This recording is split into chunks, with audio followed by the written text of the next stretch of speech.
Olá, gente, tudo bem com vocês? Vamos lá para nossa aula, a videoaula sobre a Era Vargas.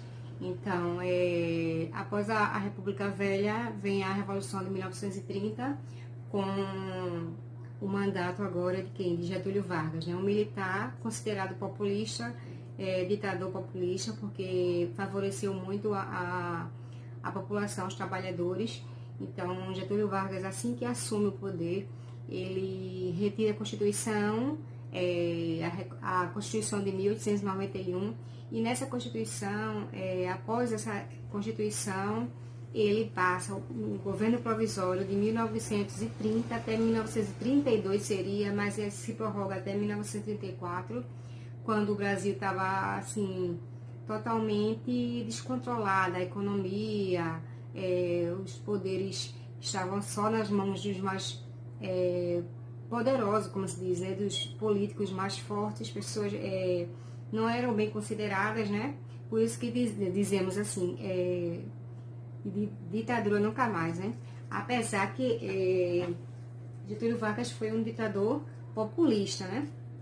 Então, em 1932, quando ele chega, né, ao governo, em 1930, que é o governo provisório, que há três momentos na política da Era Vargas: governo provisório, governo constitucional e Estado Novo. No governo constitucional, no governo provisório, ele se prorroga, né, vai até 1934, e durante esse período ele retira a Constituição antiga, né, que as mulheres não votavam, e a partir daí as mulheres passariam a votar, principalmente a partir de com a nova Constituição, que surgiu após uma pressão que ele teve no governo dele, que impôs que ele fizesse uma nova Constituição, porque os paulistas estavam indignados que o poder estava totalmente na mão deles, eles não estavam mais podendo, né, estar ali dentro como era antes. Então aí Getúlio, ele convoca a Assembleia Constituinte e faz uma nova lei, que é a lei de 1934, e aí começa o governo constitucional, que dá total direito a Getúlio Vargas. Agora ele se torna o presidente, o Brasil passa a ser uma república federalista, presidencialista, né?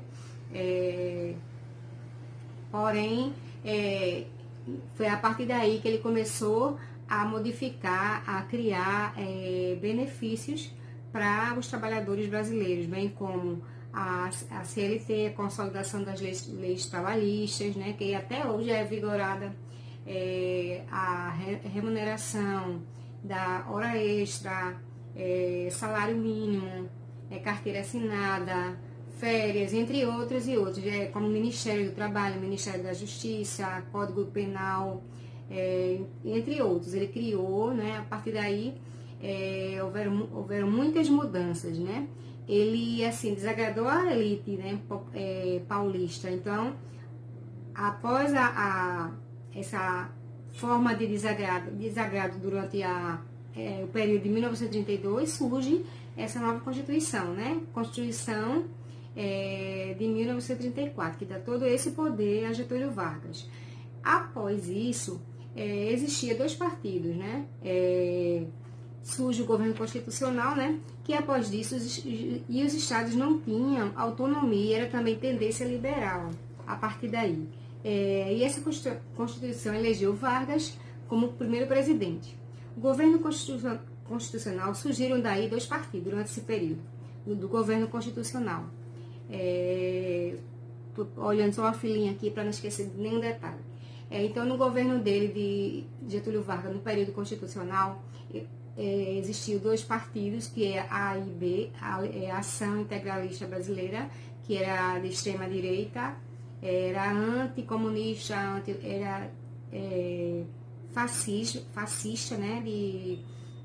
Como é que se fala? Eles eram inspirados no fascismo, e era anticomunista, antiliberal. Já de extrema esquerda, que era a ANL, Aliança Nacional Ação Nacional Liberal, e agora, né? Desculpa aí os errinhos, que eu tô falando muito rápido, vou diminuir a frequência.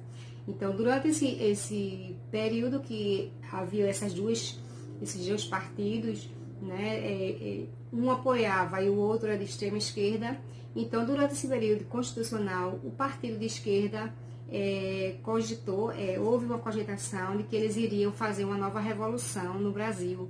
Então, é nesse período que, quando Getúlio Vargas criou a DIP, o Departamento de Imprensa e de Propaganda Partidária, né, que dava apoio a ele nas eleições e também reprimia a certos movimentos, como esse que ele provavelmente, assim, ele conspirava que iria ter. Então, ele cria uma nova Constituição de 1937, baseada na Constituição da Polônia, que é chamada de Constituição Polaca, antes que o movimento assuma o poder. Então, aí, durante esse período, aí o governo se tornou cada vez mais ditatorial, mas sempre ele querendo ajudar a população, né, ao povo. Por isso que ele se tornou o pai dos pobres durante o governo dele. Ele foi considerado, né? Ele investiu na economia, em 1929, os países estavam em crise e o Brasil exportava café, então durante esse período ele comprou de 14 a 15 milhões de sacas de café, de quilos de café, para ajudar na economia do país, que estava, né, em crise, e ele comprou os produtores para ajudar na economia brasileira. Então, ele investiu na economia, foi responsável pela industrialização também, criou, com a ajuda do benefício do dinheiro que ele recebeu para ir à guerra, na Segunda Guerra Mundial, apoiar os Estados Unidos, com esse dinheiro, ele criou a Companhia Siderúrgica Nacional, né, que favoreceu as indústrias aqui no Brasil. Porém, a partir do momento que ele apoia os Estados Unidos na guerra, ele fica lutando contra alguns opositores que não defendiam essa atitude dele de ir para apoiar os Estados Unidos contra os países ditatoriais, né, que eram ditadores, né? Então, aí é quando os militares pressionam Getúlio Vargas para que ele se afaste do poder, porque ele fez esse ato inconstitucional para os políticos militares, né? E para os militares foi uma ironia de Getúlio Vargas ir para os Estados Unidos, os militares brasileiros irem para a guerra, e com a ajuda dos Estados Unidos, que não era um país ditatorial, né, de ditadura, a maioria da população ele perde a sua, como é que se diz? E perde o apoio que ele tinha antes, né?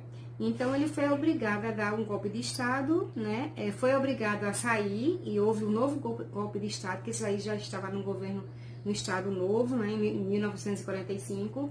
Então, aí ele é pressionado a sair do poder, a renunciar, né? Mas aí termina a era Vargas. Mas tem aquele porém, ele é considerado o pai dos pobres, ele foi uma pressão, né, que ele sofreu para sair do poder, né?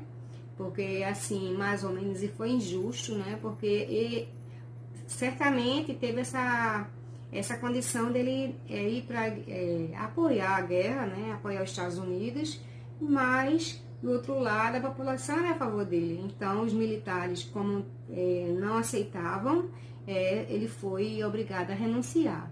E daí a gente termina a Era Vargas, nesse período agora que eu falei, que foi de 1930, na parte do governo provisório, até agora, até o Estado Novo, em 1945. Que aí ele sai do poder e, após esse período, começa o governo a Quarta República, e porém, após esse período, vai haver uma nova eleição e Getúlio Vargas volta ao poder. Então, aí é quando, na próxima videoaula, eu explico bem direitinho, detalhado, certo? Isso foi um resumo pra gente, porque esse assunto é muito extenso. e eu vou explicar bem detalhado para a gente continuar a história da Era Vargas e ver todo o processo, né? Até a morte, suicídio de Getúlio Vargas, ok? Então vai ficar aí no meu canal registrado, tá? Esse assunto da Era Vargas, a ascensão do governo Vargas, Getúlio Vargas, e estudem, tirem dúvidas aí nos comentários, tá? Qualquer coisa, alguma dúvida, coloque nos comentários alguma, né? Ou ponto positivo ou negativo que isso vai me favorecer, é meu primeiro vídeo, tá? Tô me acostumando agora com as telinhas, assim, gravar o vídeo aula, porque estamos de uma pandemia e há necessidade agora de se dar aula online para que os alunos não fiquem informados das aulas, tá? E tirem as dúvidas, estudem, fiquem em casa, que daqui a pouquinho a gente tá de volta, ok? Beijo e tchau, tchau.